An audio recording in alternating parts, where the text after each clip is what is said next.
तीन दामाद की सास पार्ट 2। अब तक आपने सुना कि कावेरी जी अपनी तीनों बेटियों ईशा, मोहिनी और सुहाना की शादी तीन घर जमाई लड़कों के साथ करवा देती है। उन्हें लगता है कि ये लड़के शायद घर का कामकाज संभाल लेंगे, लेकिन उनके तीनों घर जमाई बहुत आलसी थे। वो नौकरी भी नहीं करते थे और बाहर का काम भी नहीं। कावेरी जी ने अपनी बेटियों से कहा कि वो प्रेगनेंसी का बहाना बनाकर अपने पतियों को सबक सिखाए। अब सुनिए आगे। मम्मी, आपने जैसा कहा था हमने वैसा ही किया, लेकिन देखिए ना, विवेक का हाल तो वैसा का वैसा ही है। घर में ना सुबह का नाश्ता बनता है और ना खाना। नौकरी पर जाने की बात करूं तो खाने को दौड़ते हैं मुझे। मैंने भी सुमित को कितनी बार कहा कि अगर नौकरी नहीं करनी तो कोई छोटी सी दुकान ही खोल लो, घर का खर्चा कैसे चलेगा। देखो दोपहर के 12 बजने आए और जनाब अभी तक सो रहे हैं। हाँ मम्मी, ईशा और सुहाना ठीक कहती हैं। अविनाश का भी यही हाल है। जब मैंने अपनी प्रेगनेंसी के बारे में कहा तो मुझसे कहने लगा, अरे दूसरी लड़कियां तो 9-9 महीने तक नौकरी करती है, बस डिलीवरी के टाइम छुट्टी लेती है। मोहिनी, तुम भी नौकरी करो। अब मुझे कहाँ नौकरी मिलेगी। मम्मी बताओ अब मैं क्या करूँ। हे भगवान, क्या सोचकर घर जमाई दामाद लाई थी मैं कि मेरी बेटियां मेरे पास रहेंगी और खुश रहेंगी, लेकिन इन आलसी दामादों ने तो हमारी जिंदगी को भी प्रॉब्लम में डाल दिया है। मैं तो कहती हूँ मम्मी, हम लोग वापस अपनी जॉब पर जाना शुरू कर देते हैं। बता देते हैं इन लोगों को कि हमने प्रेगनेंसी का बहाना किया है। नहीं नहीं बेटा, ऐसी गलती भी मत करना। अगर तुमने ऐसा किया तो इन तीनों की आदत और ख़राब हो जाएगी। अरे आज नहीं तो कल कभी तो तुम प्रेग्नेंट होगी, तब वापस यही प्रॉब्लम आएगी। तब क्या करोगी तुम तीनों। हाँ मम्मी, आपकी बात तो बिल्कुल सही है। इन लोगों को तो सुधारना ही पड़ेगा। लेकिन कैसे? अपने बच्चों के आने की खबर सुनकर भी इन लोगों पर कोई असर नहीं हो रहा। पैसे कमाने के लिए घर से बाहर निकलना ही नहीं चाहते ये तीनों। अब मेरे दिमाग में एक प्लान आया है। तुम तीनों चिंता मत करो, उन तीनों को बुलाओ, फिर मैं बात करती हूँ थोड़ी। अविनाश, सुमित और विवेक, देखो बेटा, मैं ना तुम तीनों से बड़ा प्यार करती हूँ, इसीलिए तो तुम्हें घर जमाई बना कर रखा है मैंने। अरे मम्मी जी, सीधे सीधे कहिए ना, क्या बात है। प्यार तो हम भी आपको बहुत करते हैं। अरे मम्मी जी, आपकी इज्जत भी बहुत करते हैं। अरे भाई, आपके जैसी सास और कमाने वाली बीवी सबको मिलती है क्या? हाँ मम्मी, विवेक और सुमित ठीक कह रहे हैं। आपकी बेटी से शादी करके मेरी तो ज़िंदगी ही अच्छी हो गई है। जानती हूँ मैं, और ये भी जानती हूँ कि तुम तीनों अपने अपनी बीवियों से बहुत प्यार करते हो। बेटा, बात ऐसी है कि हमारे कुल गुरु ने कहा है कि प्रेग्नेंट होने के बाद मेरी तीनों बेटियां शुरू के 4 महीने हमारे गांव में जाकर रहेगी, जहां मेरे चाचा जी रहते हैं। अरे लेकिन क्यों मम्मी, गांव में जाकर रहने की क्या ज़रूरत है इन तीनों को। वो क्या है ना बेटा, हमारे परिवार को एक श्राप है।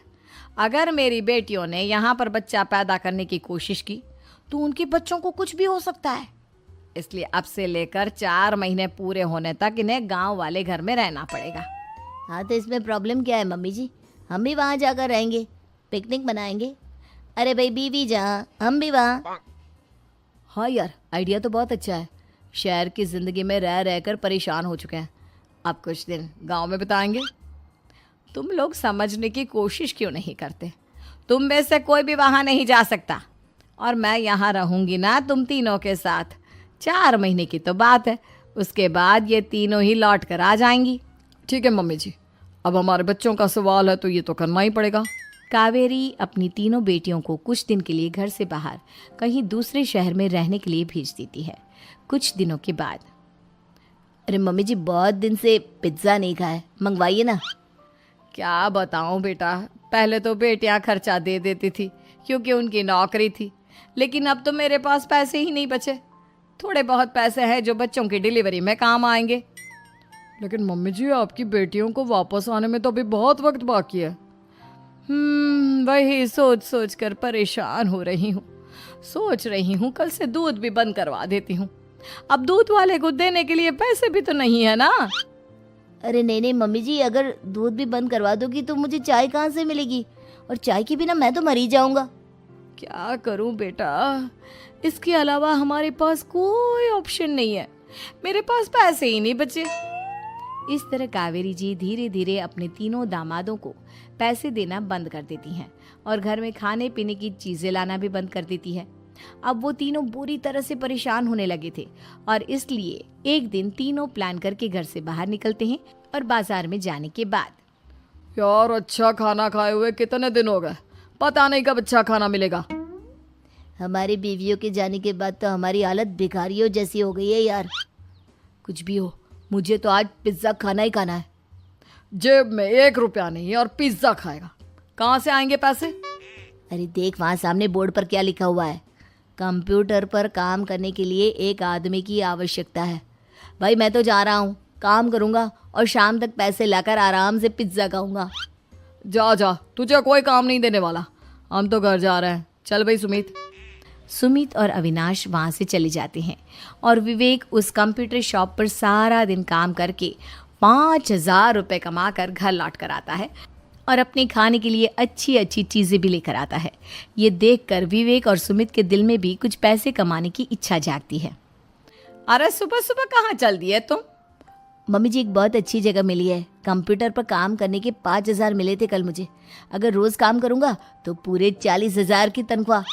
अरे वाह, ये तो बहुत अच्छी बात है दामाद जी, आपको जाना ही चाहिए। सुमित और अविनाश विवेक को इस तरह तरक्की करते देखकर परेशान हो जाते हैं और वो दोनों भी काम की तलाश में निकल पड़ते हैं। धीरे धीरे उन दोनों को भी काम मिल जाता है। अब कावेरी के तीनों दामाद छोटी मोटी नौकरी करके अच्छा पैसा कमाने लगे थे। एक दिन कावेरी उन्हें अपने पास बुलाती है।